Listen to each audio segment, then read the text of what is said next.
start with when I was like probably 16 or 17. I went to my first show, Soul Grind, Dysphoria, Chine, PFP, PP&G, and that shit just had such an impact on me, like, you know, because I'm like fucking listening to like Van Halen and shit, and you know, just got my fucking tapes, and then I go to this show, my friends took me to this show, and it was just like all these people from school, and the shit was right in my fucking face, and it was just like, I just remember seeing Dysphoria, and I was like, this is fucking, like, this is what I've been looking for. It was just crazy. I didn't know that, like, I don't know. It just hit me in such a way that after that, I always wanted to, like, just be affiliated with it in some way, whether it was like going to shows or just like support my friends' bands, whatever. And then, you know, we got down the line a little bit, and it seemed like there was kind of a point in time where there wasn't like a lot happening in town. I guess like some of the venues had gotten shut down, or just like kids being kids or whatever. Probably Jay Lansdale got them shut down. And then,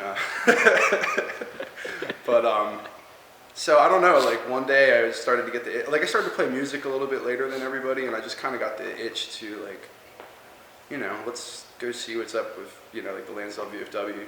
So I walked in and just like shook hands and smiled, and that was about 4 years ago. So since then, it's we've had like a great relationship with them. We've had a lot of cool shows. It's not like running, you know, every month or whatever, but I mean, when people need it, it's there. They really don't give us a hard time, and yeah, you know, I feel pretty good about the fact that there's like stuff for kids in town to come do, should they want to come do it, you know what I mean? Because that's really what it's about, is like the kids having a place to come to, fucking see bands, see that shit happening, and in turn fucking like get inspired to, you know, make their own band or make their own fucking whatever, man. However that inspires people. It's just like, that's what it's about, man. You just gotta keep going for like the next fucking generation of people. It's just very important, because there's fucking nothing to do in Lansdale if you're a kid. I mean, what the fuck did we used to do? Like, go to the boys club? Stare at the Kugel Bowl? Yeah, I mean, there wasn't even a fucking Kugel Ball when I was walking around. I mean, you know, so it's just like, it's really, really an important thing to just have that outlet there for some people. And I'd like to think that in the last like 2 or 3 years especially, there's been a lot of younger bands shooting up, a lot more like pop punk style bands, but it's just good to know that it's fucking there, and like nobody gives us a hard time about it, you know what I mean? We've had some really awesome shows there. Fucking Wisdom's playing there in like 2 months. Man Overboard, fucking Paul Brown hooked that show up like 3-4 months ago. So it's just been it's been really good, man. I had seen this band Blue Collar Underworld play before at like like our 9th grade fucking like hangout night at school. I don't remember what it was called. It's like, I don't remember. It's just like all the 9th graders come to this fucking show, and BCU played, and that was kind of like, whoa, there's kids my age that are like playing rock and roll. It's heavy. But then when I went to that fucking show in '97, I mean, Soul Grind was already fucking done. Soul Grind had played for how many years before that? Like 6 or 7 years before that. And this was like their reunion show. My first show was their reunion show. And like all the old dudes were there, like, you know, fucking shirts off, everybody fucking smelling, and it's just like, yeah, it's fucking on. But Dysphoria and Chine, dude, Dysphoria like fucking killed it, man. I just knew like right then and there when I saw them play, I was like, there is some fucking serious metal in my fucking backyard, and this fucking rules. And like, just for the next like 3 years after that, man, I tried to be at as many shows as possible. It was just my outlet. I like wasn't into fucking, you know, smoking weed. I wasn't into fucking drinking. And I was just like, it was just me being a kid and fucking going to shows with my friends and fucking hanging out.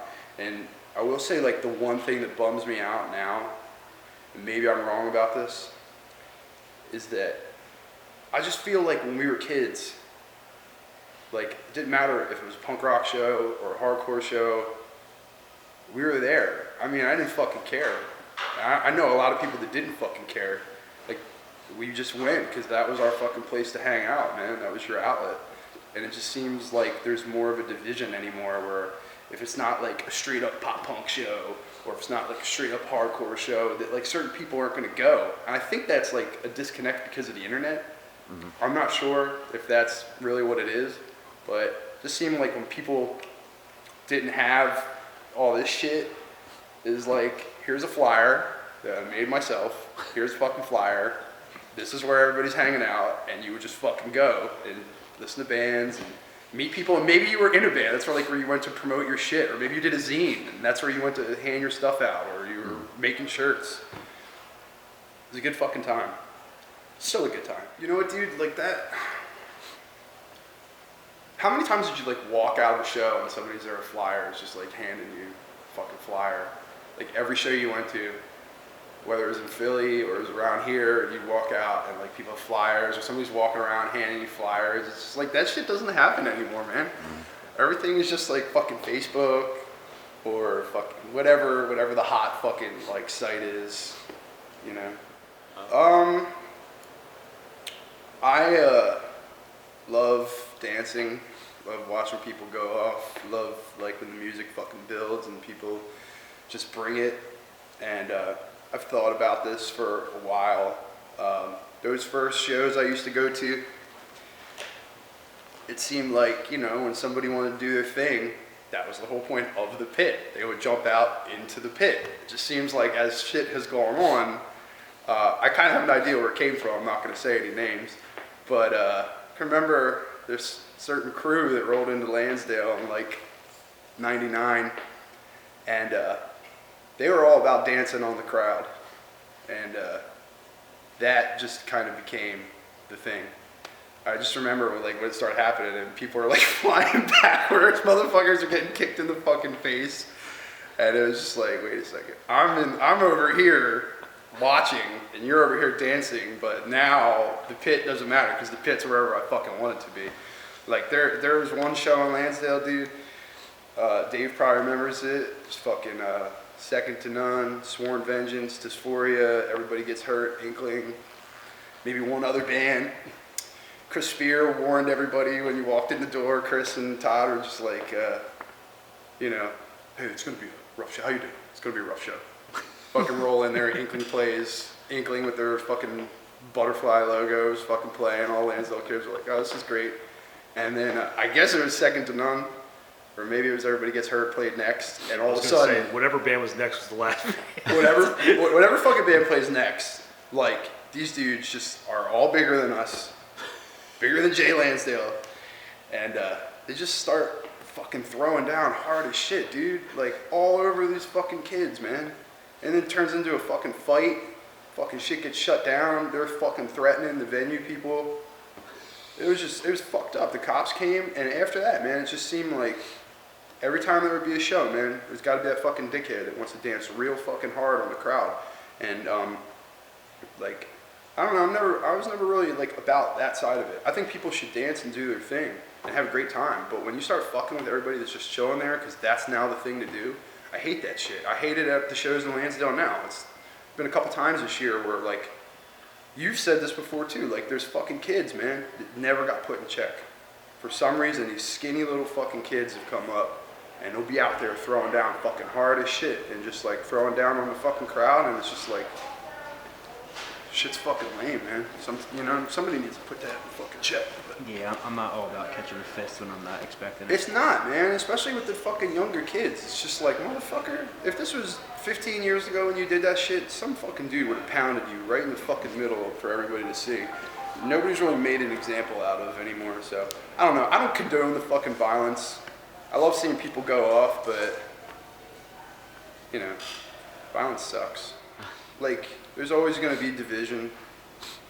You know what I mean? It's pretty funny because, like, ever since I've been going to hardcore shows, listening to hardcore music, the one, like, common thing is unity. Preaching unity to the scene. But there's always, like, some kind of fucking division. Like, this band's better than this band, or this band shouldn't play over here, or whatever. if you just fucking love music and like going to shows and hanging out with your friends, it's fucking great, man. Like you got 2 big major festivals you can go to that are what, like 50 miles apart from one another. It's fucking great. You know what I mean? It's great for the people, and I hope they keep doing that shit, man. Whether it's creating controversy or not, man. Who cares?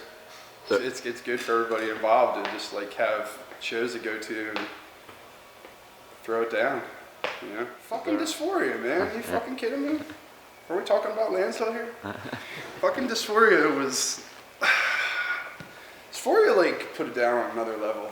Like, there was people my age, like Inkling, BCU, you know, fucking Minor Times, even like Leavenworth, The Name, CDC. Like, those type bands, it was great. But the bands in front of us, Dysphoria especially, fucking set the bar, dude. Like, that band broke up in 2001, and everybody's just like this for years. Like, what the fuck? When's the reunion show? I mean, how many times have fucking Todd and those dudes and like Kevin and Chine get tired of hearing that shit? Everybody's rolling up to him just like, when's the reunion show? You know what? We did the fucking reunion show. That shit rocked. And you know what's funny is that somebody found a post on like MySpace from 2005 or 6, and it was like, Chine, Inkling, Dysphoria. Specifically the Minor Times. It's really like just those dudes as musicians in general. When Inkling first started, BCU had been around a little bit before them. They were all kind of like brothers in arms. But when Inkling first started, it was a little different. And people didn't know exactly how to respond to it because they weren't the type of dudes that were going to be like, we're a hardcore band. Even though they loved fucking heavy music, they were going to run out and say we're a hardcore band. That's when I first started hearing the term emo, which is funny. Brian Medlin, we'd like listen to the Get Up Kids 7-inch at Practice Place. And they're like, this is an emo band. You know, I heard Sunny Day Real Estate is an emo band, and I think we're going to be an emo band. So, you know, I was kind of like, that's gay, but whatever. You know, all I know is like they had some songs that people could dance to and whatnot, and it just seemed like they really progressed on a different level than a lot of the other bands. Like things were a little bit more technical. There was a lot more emotion to the music, and people really started to embrace it. I remember by the end of Inkling, like people were fucking throwing down at shows, man. When they play like Fell Through Autumn and that type shit, people were, it really meant a lot to people. And when they broke up and the Minor Times came about, nobody knew what the fuck to do to the Minor Times. They had no idea, dude. I remember I'd be out there like fucking dancing it up, like, yeah, you can dance to this part right here. And everybody else was just like, what is this? You know? But they fucking went hard, man. They like picked up where Dysphoria kind of left off at that point, you know, because it seemed like Dysphoria was inevitably going to get signed. And Minor Times made it happen, man. They worked really fucking hard, toured all over the place, and just like they raised the bar for a lot of bands in Lansdale. And I know everybody was like really proud of them. I know they're proud of what they've done. Why'd they call it quits? Stress. You know, when you're in that band dynamic, you know, it's something I never figured out. It took me a long time to figure this out, but it's really like having, you know, there's 5 guys in that band. It's like 5 fucking girlfriends, 4 other fucking girlfriends for every guy in that band. Everybody's got an opinion, you know, they're fucking booking these DIY tours, getting in a fucking van, you know, people are starting to grow apart as people. It really just kind of needed to like, it was just their time to like kind of take a break. And I wouldn't go as far as to say that they're done. We did have a reunion show a couple years ago. There's like fucking 300 people there. So, I mean, I've talked to them. I'm actually in a band with Brian now. So, I don't think it's something that's ever out of the question that they're going to play again. But, you know, they do Ladder Devils too. Yeah, and that's, it's got like that. Tim Leo, Tim was like really the, I don't mean to like shout him out by name, but Tim really meant a lot to the scene. He really meant a lot to the kids. Still does. He really does. And he is just like, I'll gay out and say like he's like a sonic architect. Him and Medlin together, just have great ideas, man. They like inspire each other. Just play fucking great. I just saw them like 3 months ago. They were fucking phenomenal. Yeah. I mean, they've played at Lansdale a couple times. I mean, that's the cool thing. Like, those dudes know where they came from. They love coming back here. They know that everybody fucking loves seeing them. There's been a lot of great shows in Lansdale, man. There really has. I really think that that reunion show that happened in August was like maybe one of the best local shows I've ever been to. Just because everybody was smiling the whole time, dude. It's fucking awesome. Like, all these people came out of the woodwork. Everybody's just smiling. No fights, no drama. Well, hardcore to me is not just hardcore music. I mean, hardcore to me is the scene, and whether that's punk rock, hardcore, whatever. It's just very important that people support one another. Like, there's always going to be division here and there, but it's really imperative that for the future kids coming up, do your shows, sell your shit, make friends, meet people, go on tour, make it yourself, man. Do it yourself, make it happen, and support your fucking town. This is a great place. There's been so many bands that have come out of here. There's been people that have gone all over the fucking world on their own fucking dime, you know, and just raved about this fucking place. And it's just very important that people keep coming to shows, keep fucking supporting the scene. Don't be a fucking faggot. Don't fucking, like, be, you know, there doesn't need to be this division amongst the scene. Doesn't matter what the fucking music is. Come to the fucking show, see your people. It's fucking Cheers, man, where everybody knows your name, right? That's what it should fucking be. Come to your fucking place.